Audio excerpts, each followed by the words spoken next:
Carpe Doofs.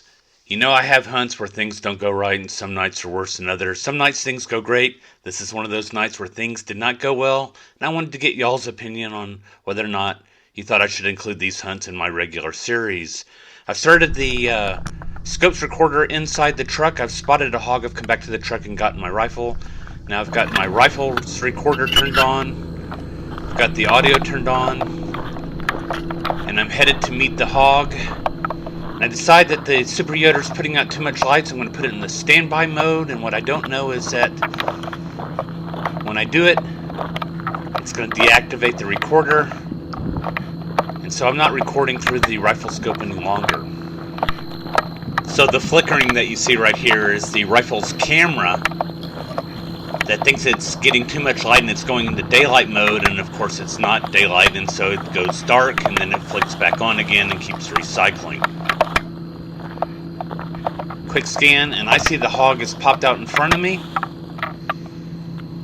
I discovered my shooting sticks are still banded together, so I'm not going to try to undo them. I'm just going to use the shooting sticks as a monopod instead of a tripod. Quick focus because I was out of focus. And the hog is now starting to walk away. And the hog's down at 30 yards. Outstanding. I think I'm doing well. And then the hog tries to get up.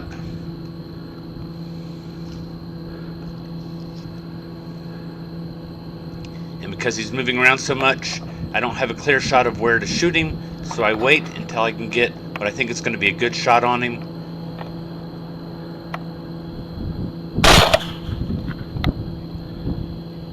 And his legs are still kicking at this point. And then he stops moving. So I go to stop the recording.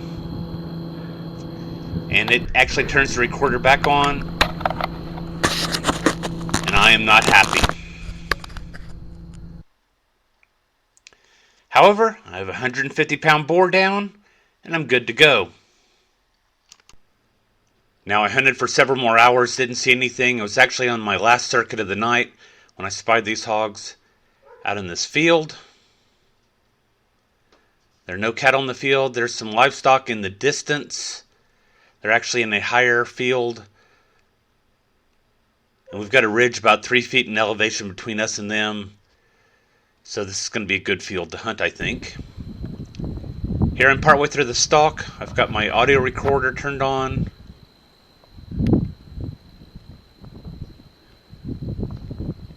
Just trying to get an idea of the scope of the hogs that are out there. I don't see any little ones. They all appear to be adults, or at least larger in size.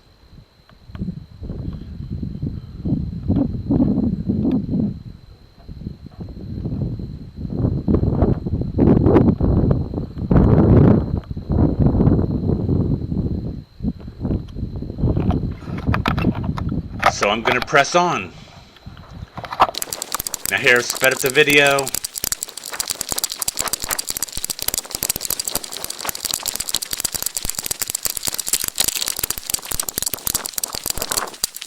Stop and scan, see where the hogs are, take off again. Stop and scan.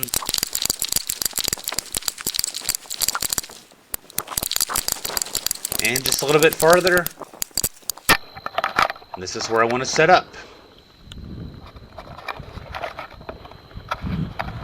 Now I'm on 3-power magnification. This is the native magnification for the scope, and so these hogs are actually pretty close. Probably between 50 and 60 yards.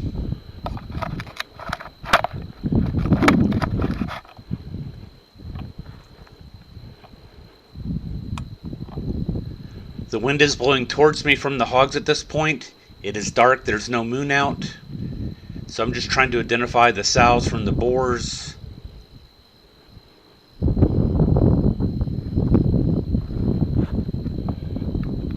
And I'm in no hurry at this point to do any shooting. I want to see who's who.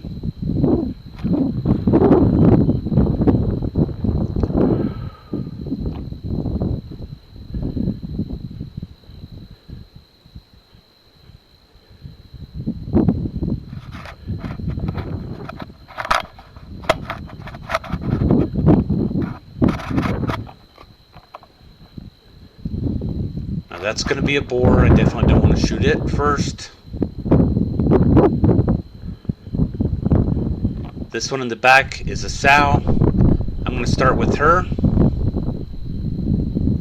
and see which way they run.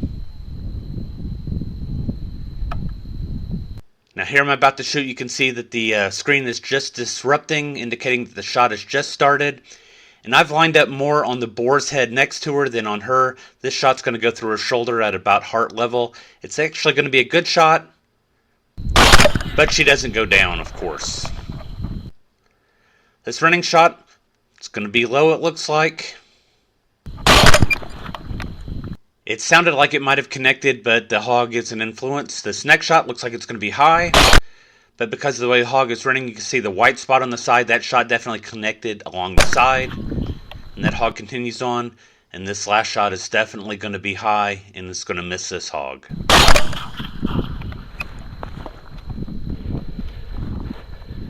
I scan back looking for any runners, don't pick up any, and spy a hog in the distance collapsing. I don't know which one that was.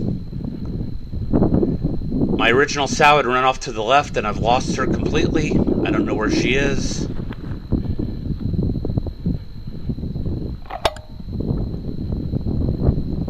So I've shot definitely 2 hogs, possibly 3, and I know the location of only 1. Despite my half-hour search, I was not able to find the original sow. This sow appears to be the hog that I shot in the side that had the white streak going down the side, and it's a 130-pound sow. So what do y'all think? Is Carpe Doofs a good idea for a series? Maybe a little side series that would complement the Carpe Sows series? Just something that shows some of the bloopers, some of the mishaps of things that go on during hunts?